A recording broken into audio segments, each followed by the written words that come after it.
Il dit au niveau du vécu quotidien, les gens ne pensent pas à leur mort. Alors, il faut laisser du temps pour la famille, il faut laisser du temps pour tout ce qu'il faut, d'accord, mais il faut un temps important d'études. Mais les gens, qu'est-ce qu'ils font Shabbat? Ils mangent, ils dorment, ils prient, ils mangent, ils dorment, ils prient, et terminé, finito. Écrire un truc pareil en 10 ans, d'accord, ça veut dire qu'il ne dormait pas, le type. Je ne sais pas comment il faisait, d'accord, mais il est jour et nuit, jour et nuit, jour et nuit. Une œuvre terriblement grande.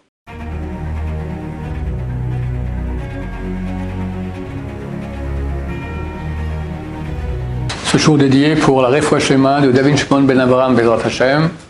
Alors la question de Moshe. Je voudrais savoir, dans la vie, comment on pourrait concilier Parnassa et Torah. Comment concilier dans la vie la Parnassa? Parnassa, c'est le gagne-pain. Et la Torah, l'étude de Torah. Donc, il y a ici deux concepts qui se télescopent.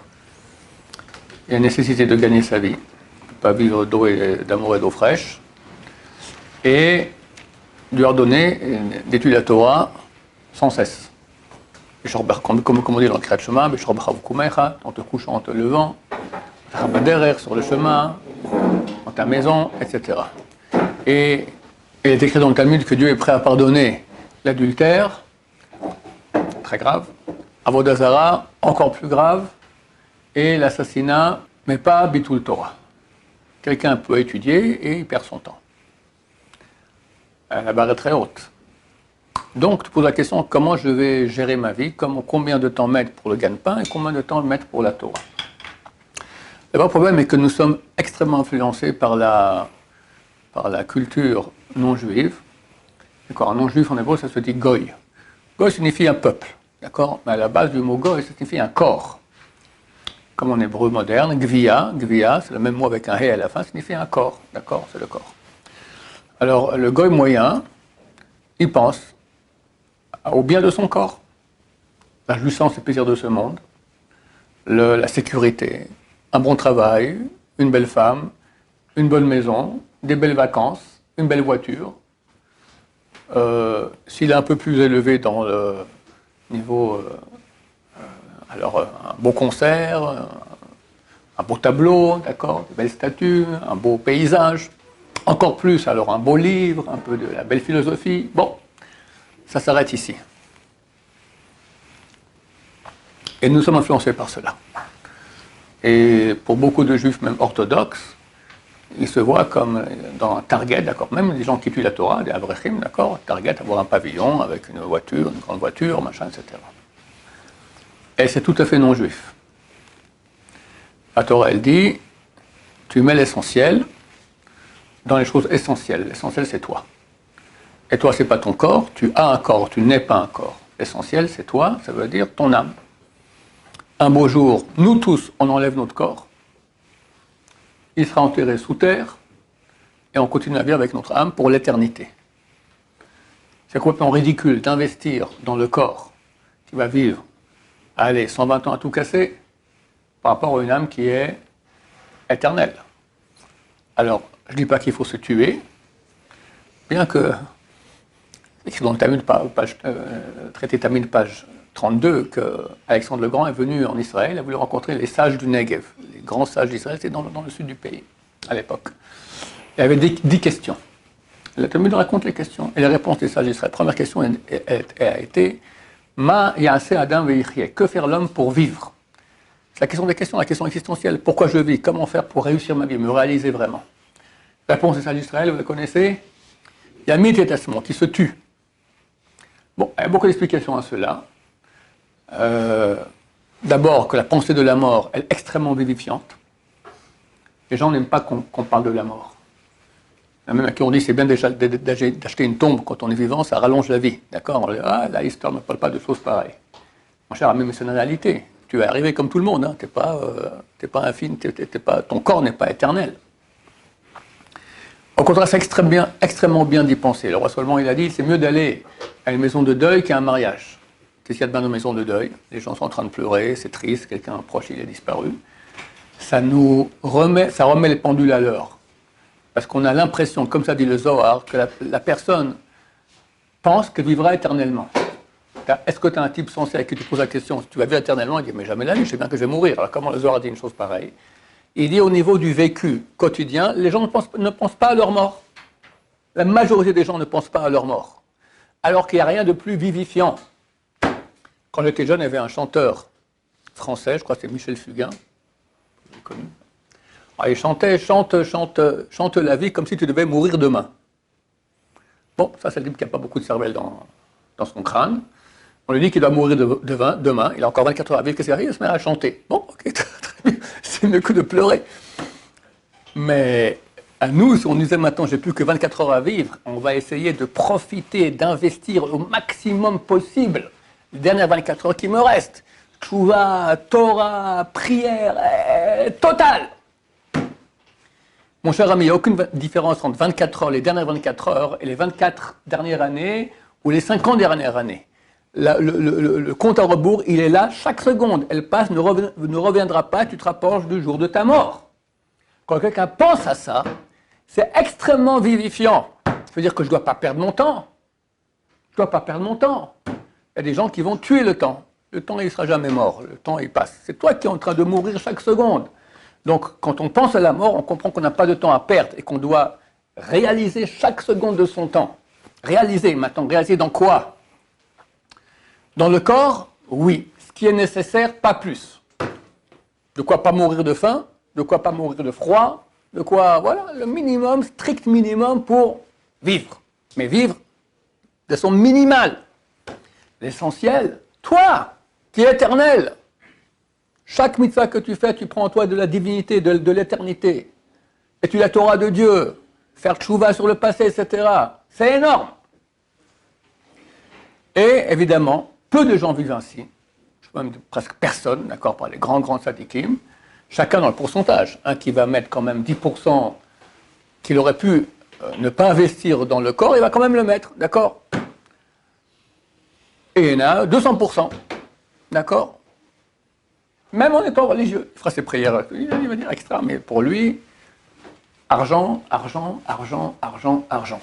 Et c'est ça le lavage de cerveau que subit le monde entier. Donc il faut d'abord savoir où est l'essentiel. Si on sait où c'est l'essentiel, et on agit en fonction, déjà, du point de vue de Dieu, on est OK. Pourquoi? Parce que si je dois aller travailler pour survivre, c'est normal, Dieu ne peut pas exiger de moi-même, comme j'ai dit auparavant, vie d'amour et d'eau fraîche, tout ira bien. Donc c'est normal qu'on ait travaillé, mais le reste du temps, on doit étudier. Alors il faut laisser du temps pour la famille, il faut laisser du temps pour tout ce qu'il faut, d'accord, mais il faut un temps important d'études. Quelqu'un qui travaille beaucoup, Shabbat, eh ben ça y est, il faut étudier, d'accord, énormément. Alors Benson disait à ses élèves, Shabbat minimum 7 heures d'études. Essayez, moi j'arrive pas, d'accord, c'est énorme 7 heures d'études.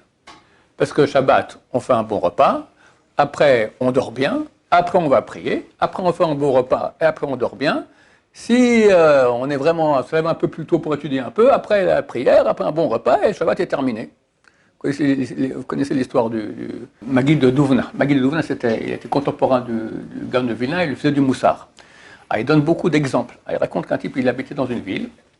Tout à coup, et puis lui, à l'origine, venait d'une autre ville qu'il a quittée il y a 20-30 ans. Puis un beau jour, un type de l'autre ville arrive dans sa ville. Ah, t'es de ma ville, viens, je t'invite Shabbat, tu me raconteras un peu comment ça se passe là-bas, etc. J'ai envie d'entendre un peu des nouvelles de tous les gens que je connais de ma ville d'antan. C'est pas comme aujourd'hui où il y a les Facebook et WhatsApp, d'accord? Ok, le type tout content qu'il a passé Shabbat. Alors, bon, il va à la synagogue, il revient, il y a un bon repas. Et tu peux commence à me raconter, bon, écoute, je suis un peu fatigué, j'ai bien mangé, demain je te raconte, d'accord? Ils vont dormir. Après, le lendemain, ils se lèvent, ils reviennent pour le repas, alors aussi le type il est fatigué, ok, après ils vont dormir, après ils vont à la prière, bien Souda Shlichit, et là aussi le type est à moitié endormi, il est en train de manger, tout ça, et pour finir, le Shabbat est terminé, et il n'a pas pu savoir rien de la ville d'où il vient. Ça, c'est l'exemple. Je suis de l'exemple, notre Neshama, qui vient de chez Hachem, elle vient de dessous du trône d'Hachem. Elle vient dans ce bas monde nul, d'accord, de tels des milliards d'années-lumière. Vous avez déjà vu un petit enfant? C'est phénoménal, hein, un bébé qui est né les premières semaines, il regarde comme ça, il n'arrive pas à comprendre où il est arrivé. C'est quoi ce monde de malade, d'accord? Même son corps, il ne connaît pas. Après l'âge de 2-3 mois, beaucoup d'enfants, ils voient leurs mains, ils ne savent pas que c'est eux. Ils se griffent, ils n'ont pas compris que c'est eux. Au moment où ils commencent à comprendre que quand ils veulent tourner, ça tourne. C'est complètement baba. Tiens, et ils commencent à comprendre qu'ils ont un corps. Nous, la majorité des êtres humains croient que c'est eux le corps. C'est complètement fou, d'accord? On a un corps. Mais ça prend du temps à comprendre cela.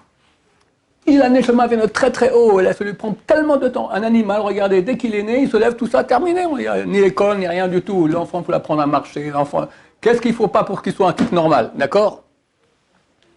Parce que notre neshama vient d'un autre monde. Et ce monde n'est pas le monde qui est adapté à la neshama. On est venu ici pour une certaine mission. Alors de même, notre neshama vient de loin. Shabbat, c'est le moment où on peut étudier la Torah et se rebrancher à notre source, à notre ville d'où on est venu. Mais les gens, qu'est-ce qu'ils font Shabbat? Ils mangent, ils dorment, ils prient, ils mangent, ils dorment, ils prient, et terminé, finito. On n'a rien appris, on n'a rien pris de notre ville d'antan, de dessous le trône d'Hachem. Alors je dis, quelqu'un maintenant, il doit travailler pour arriver au nécessaire pour survivre. D'accord? Ok, mais Shabbat, on ne travaille pas. Étudie. Les gens à l'étranger, dimanche, le jour du Seigneur, d'accord? De leur Seigneur, d'accord? Mais profitons pour étudier. Non, on va faire un petit tour avec les enfants, avec la femme, on sort en pique-nique. Mais je ne comprends pas. Ici en Israël, c'est un jour de travail normal. Et pour les gens qui étudient, c'est un jour d'études normal. D'accord? 10 heures d'études minimum. Tu peux, dimanche. Où est le problème? D'accord? Tu te lèves tôt, tu pries tôt, après tu commences de 8h à 8h, tu étudies. Où est le problème? D'accord? C'est ça qui est le plus important. Maintenant, il y a une unité de commando. Le peuple d'Israël, c'est comme une armée. D'accord? À l'armée, tu as des cuistots, tu as des secrétaires. Pour chaque soldat combattant en Israël à Tzahal, tu as 15 soldats qui ne sont pas combattants. Combattants, c'est l'élite maintenant. Même dans l'élite, tu as la super élite. D'accord? Combien ils sont en super élite? Très peu. Très très peu. Dans le peuple d'Israël aussi. Pas au niveau militaire, au niveau de la vraie réalité du combat que nous avons d'éternité du peuple d'Israël. Il y a beaucoup de forces de mal qui veulent notre fin. Ils sont incarnés dans les ennemis d'Israël. Il n'en manque pas. De tout temps, comme on dit le soir du Seder, à chaque génération, quelqu'un se lève pour nous anéantir. Ça ne s'arrête jamais. C'est phénoménal. Chaque génération. Regardez aujourd'hui l'Iran. On est à 2000 km de l'Iran. C'est quoi 2000 km? C'est presque, je crois, comme Paris à la Grèce. D'accord? Mais où le rapport? Il n'y a aucun rapport. C'est très très éloigné. À l'époque, il avait dit, Ahmadinejad, le président de l'Iran, il avait dit la mission numéro 1 de la révolution islamique iranienne, l'anéantissement d'Israël. Mission numéro 1. Et quoi avec l'éducation? Et quoi avec l'économie? Et quoi avec... Je ne comprends pas. Il n'y a pas d'autre priorité que la fin d'Israël, mais qu'est-ce qu'on t'a fait? Si encore on lui piquait du pétrole, on lui piquait quelque chose, on voulait une bombe atomique sur la tête, je comprends. Mais rien, laisse-nous. Vis là-bas, laisse-nous tranquille, terminé. Et chaque génération, c'est comme ça. Parce qu'il y a des gens qui incarnent le mal et nous, on incarne la divinité. C'est pour ça que nous, on va rester, eux pas. D'accord? Mais c'est un combat. Ce combat, ce n'est pas un combat d'armes physiques. Le roi David, quand il part contre Goliath, il se bat, il va contre un tank, un géant qui a une armure énorme. Et il lui dit, toi tu viens avec ton armure, ton épée, ton javelot, moi je vais au nom de Dieu que tu as blasphémé. Et il le tue avec une pierre qui miraculeusement traverse l'armure et le tue. Ça, c'est Am Israël. On est un miracle ambulant. Miracle, c'est quelqu'un qui veut savoir si Dieu existe, regarde le peuple d'Israël, tu comprends que Dieu existe. C'est complètement anormal. Mais ça ne va pas comme ça. D'abord, on souffre, et cette guerre dépend d'une seule chose. Combien le peuple d'Israël fait de mitzvot, notamment étude de Torah. Il n'y a aucune mitzvot qui a autant de valeur que l'étude de Torah. Donc, dans le peuple d'Israël, tu as une unité de commando qui s'appelle l'Avrechim, étudiants de Torah, qui vouent leur vie à l'étude de Torah, et qui vivent anormalement. C'est leur femme qui va travailler. Leurs femmes sont des tzadkaniotes les plus grands de tous les temps, qui ont 10 métiers. Elles sont femmes, elles sont mères, elles ont un métier pour la à la maison, elles s'occupent du ménage à la maison, elles font 10 trucs à la fois. Tout ça parce que leur but, c'est d'avoir un mari qui étudie. Moi, Dieu m'a béni, j'ai un garçon et 7 filles. Si je marie toutes mes filles, si une fille avait eu un mari qui n'est pas quelqu'un qui étudie sérieusement jour et nuit, elle aurait fait une dépression, elle aurait sauté par la fenêtre. C'est leur but. Comme ça, ils ont formaté, c'est le mot orthodoxe, on les formate comme ça. Ah, le but le plus grand qu'on peut avoir un mari Talmid Chacham. Et si elle n'aurait pas eu cela, elle se serait suicidée. Terrible, ça aurait été terrible. Donc il y a des femmes qui veulent cela. et qui font partie des commandos du peuple d'Israël, et leurs maris sont les commandos du peuple d'Israël. Ces gens-là, comment ils font? Alors, comme a dit le Rav Steinman, ils sont les mangeurs de manne. Lorsque Dieu a mis la manne au peuple d'Israël, il a dit, c'est écrit dans la Torah, il a dit à Moshe, tu prends une petite tinsenet, un petit pot de manne, et tu le mets dans le Saint des Saints. Pour que les générations à venir sachent comment le peuple d'Israël a vécu 40 ans dans le désert.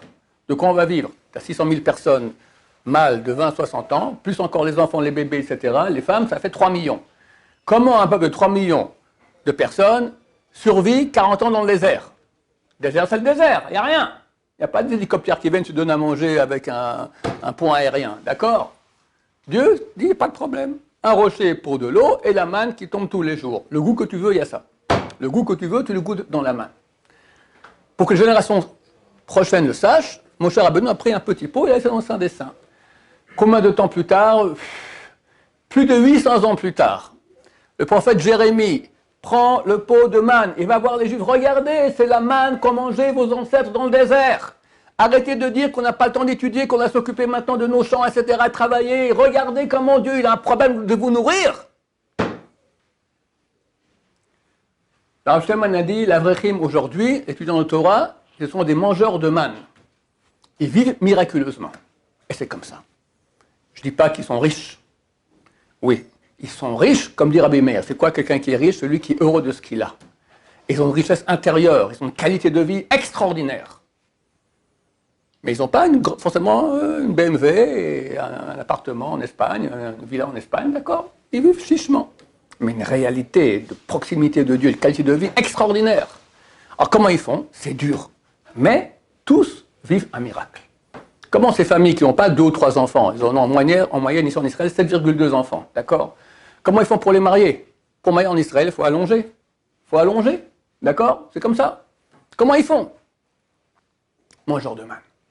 Je raconte l'histoire que je racontais ici, peut-être bientôt 100 fois. Il y avait à Bnei Brak un avrech, un étudiant en Torah qui fait partie donc des commandos. Il avait 10 enfants et pas d'argent. Sa fille aînée arrive à l'âge du mariage, elle rencontre un garçon, ils se plaisent, ils se fiancent. Et au fiançailles, les deux papas discutent ensemble combien tu mets, combien je mets. Le papa du garçon était un monsieur qui avait les moyens. Il avait 3 enfants, il travaillait, etc. Et l'avrech, il n'avait rien du tout. Alors il dit, écoute, normalement on doit faire moitié-moitié, la moitié de la somme qu'on décide qu'ils ont besoin pour le mariage, appartement, etc. Mais moi, j'ai rien. Toi, tu travailles, tu as plein d'argent. Alors, écoute, sois gentil, paye 3 quarts et moi, je paye 1 quart. Tu me dis jamais de la vie, moitié-moitié. Je te dis, j'ai pas les moyens. Tant pis, on fait moitié-moitié.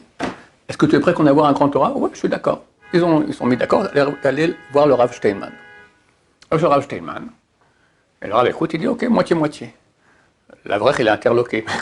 Comment je vais faire? Il me dit, t'as pas compris. Lui, il vit dans la nature. Et la logique des choses dit qu'on fait moitié-moitié. Maintenant, toi, tu ne vis pas dans la nature. De façon naturelle, tu as raison, tu n'as rien. Mais tu es un mangeur de manne, tu verras, l'argent tombera du ciel.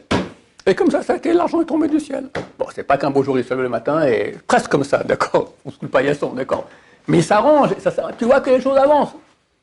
Anormal, anormal. Et ça, c'est tout le monde orthodoxe des étudiants de Torah qui vit de façon anormale, et ça marche, ça grandit, les appartements, etc. De façon tout à fait. Bien que l'État d'Israël, une partie en tout cas, font tout pour que, parce qu'ils ne sont pas bêtes, d'accord, ils ont compris que dans quelques générations, on sera en majorité. Ça sera un pays orthodoxe, qui ne peut pas accepter une chose pareille. Donc ils font tout pour que ce monde disparaisse, en faisant des décrets économiques spécialement, mais Dieu est là, Baruch Hashem, extraordinaire ce qu'il fait. Ah, c'est fantastique, d'accord, on voit la main de Dieu sans cesse. Donc, ça, c'est la réponse, la deuxième partie de la réponse. Les gens, on va dire, qui ne veulent pas faire partie des commandos, alors ils doivent savoir que l'essentiel de leur vie, c'est l'étude de Torah et les mitzvot, et le travail, il est accessoire. Ils auront la bénédiction, et le reste du temps, ils vont mettre dans l'essentiel qui est la construction de leur âme. Ceux qui veulent rentrer dans l'unité des commandos, bienvenue. Et là, c'est comme écrit Maïmonide, d'accord? Maïmonide, que même les grands non-religieux considèrent comme étant une très grande figure humaine, d'accord? Il écrit à la fin des Ilchot, Shemitah ve'asor, les lois concernant la Shemitah. Il dit comme ça. Il y avait 13 tribus dans le peuple d'Israël. Il y en a 12, mais une a été partagée en 2. Yosef, c'est Ménaché et Ephraim. Donc il y avait 13 tribus. Lorsque Yoshua est venu en Israël, il a partagé la terre en 12 tribus. Il y a une tribu qui n'a pas droit à la terre, c'est la tribu de Lévi. Parce que la tribu de Lévi, elle est consacrée au service divin, au temple, etc. Ils aident les Kohanim, ils n'ont pas de terre, ils n'ont pas de paix. Alors de quoi ils vivent? Le peuple d'Israël leur donne 10%. Et le Rambam continue, dit non seulement la tribu de Lévi, mais chaque être humain au monde, donc même pas un juif, qui a décidé d'enlever de sa nuque le joug des calculs nombreux que demandent les gens. Comment je vais faire, comment tu vas vivre, comment tu vas faire, tatati, tatata, tous les deux gens autour te diront mais ça va pas, etc. D'accord? Comment tu vas faire? Il a pris ce joug, l'a jeté. Il a été droit comme je vous dis, traduction du mot du Rambam, il a été droit comme l'a créé le Créateur. Il s'est sanctifié ainsi, devenant saint des saints. Kodesh Kodashim. Et lui donnera tout ce qu'il a besoin, comme la tribu de Lévi. Ça, c'est une invitation à venir dans l'unité des commandos. Oui. Juste, on revient que même Rambam lui-même, il travaillait pour celui-là. Le Rambam travaillait parce qu'il n'avait pas le choix. Il était médecin. S'il n'avait pas soigné la famille, il raconte son histoire qu'il partait pas tôt le matin, il repartait en fin d'après-midi exténué. Il y avait déjà une quarantaine de personnes qui l'attendaient, des juifs, pour se faire soigner. Mais il dit, je vais là-bas, sinon je me fais couper la tête. D'accord, le médecin, le sultan voulait qu'il soit à son service. Il ne pouvait pas faire autrement. Mais il ne va pas aller contre ce qu'il a écrit lui-même. S'il a le choix, il l'aurait fait. Avant d'être le médecin du sultan, il était le Rambam. Tu comprends? Pour écrire le Rambam, il a écrit entre 18 ans et 28 ans. L'œuvre du Maïmonide, ce qu'a fait Maïmonide, ce n'est pas le guide des égarés. Ça, c'était beaucoup critiqué dans le peuple d'Israël, ce livre-là. D'accord? Mais ce qui a fait que Maïmonide est la grande personne connue au monde, parce que dans le peuple juif, elle est connue. Et c'est le plus grand possèque, le plus grand décisionnaire de tous les temps, c'est son œuvre Mishneh Torah. Ça, il a écrit en l'âge de 18 ans et 28 ans. Écrire un truc pareil en 10 ans, d'accord, ça veut dire qu'il ne dormait pas, le type.